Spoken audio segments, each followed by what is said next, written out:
Hello, Christian. Thank you very much for your attendance today for this latest episode of Hydrogen in 3, where we like to shine light on different aspects of the H2 sector.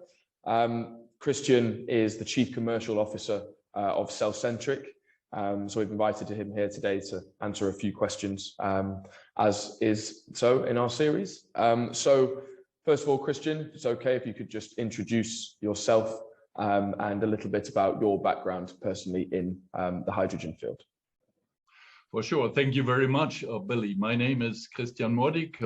I'm a physicist by education. I joined the Daimler Group in 1989, and more than 25 years ago, I assumed the responsibility for the fuel cell and also lithium-ion battery R&D. I spent 3 years even in the US with Daimler Chrysler working on both fuel cells and lithium-ion batteries.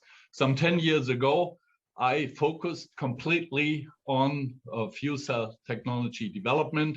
We launched a few vehicles with fuel cells with the Mercedes-Benz Group, like the Mercedes-Benz GLC F-Cell vehicle.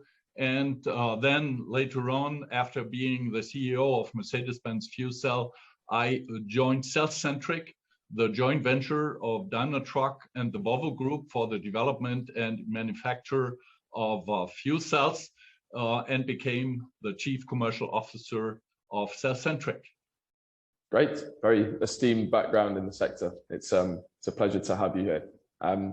So for the first question, hydrogen has received a lot of traction, particularly in recent times, even though obviously you've been working in it for a while, and it's dominating conversation in the energy sector at the moment, understandably. What role do you see hydrogen playing, particularly in our global goals to reach, net zero? Actually, I think hydrogen is a very significant, if not the most important energy carrier of the future if we want to achieve our global net zero target. However, to get there, we need regenerative energy sources like wind and solar.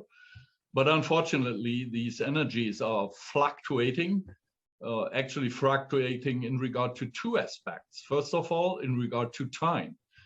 Which means supply and demand do not always coincide. Secondly, with respect to geographical locations, which means regions well suited for the production of green energy, and especially green electricity, are in most cases not the areas where the energy consumption takes place. So we need an appropriate energy storage and energy carrier if we want to bridge time and distance. So hydrogen, in my view, is the ideal solution to these questions, especially in mobility and also in many other industry sectors. Right, I see. And tying into that, the sector's seen a lot of major investments and partnerships and MOUs and partnerships such as Volvo and Daimler's, which obviously, ended with the formation of cellcentric. What do you believe that are the main positives that hydrogen brings? And then secondly, what are the major challenges that hydrogen faces in becoming, even more a key part of the energy mix? Yeah, indeed. There is a big number of major investments and collaborations being placed and put in operation at present.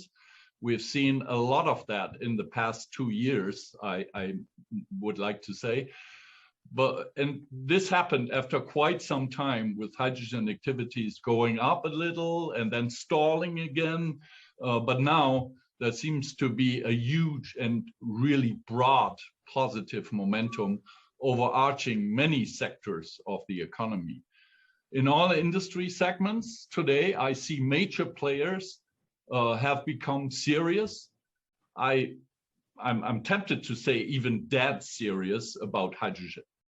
For example, in zero-emission mobility, whenever it comes to heavy loads or long distances, short refueling time requirements, hydrogen in conjunction with fuel cells is considered to be the best solution.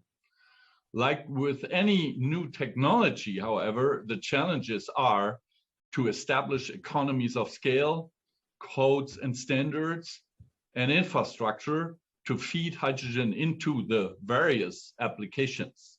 So this situation, in my view, calls for partnership and collaboration. And cellcentric is an example for such a cooperation between Daimler Truck and Volvo Group, as you said. So in all, I am very optimistic that due to the strive to get to global net zero, and most recently also the energy independence, these hurdles will be overcome in a joint effort, hopefully very soon.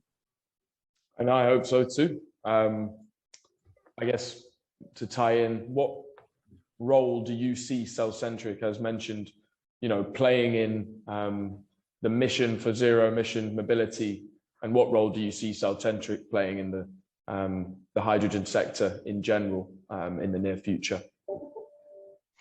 Yeah, as already mentioned, cellcentric is the fuel cell joint venture of Daimler Truck and Volvo Group to develop and manufacture fuel cell systems for both heavy-duty truck and also stationary applications.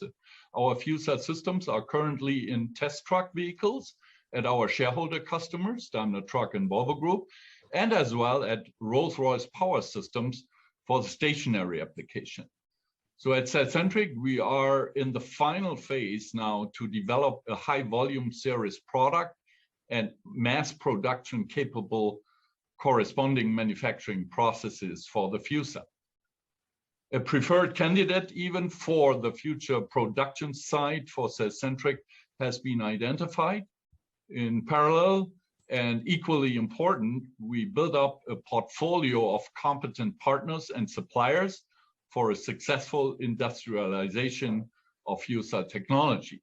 So in all regards, we do stand on very strong shoulders, as we say in German, more than 25 years of experience and know-how creation, and even more important, a highly skilled international team at our locations in Germany and in Canada.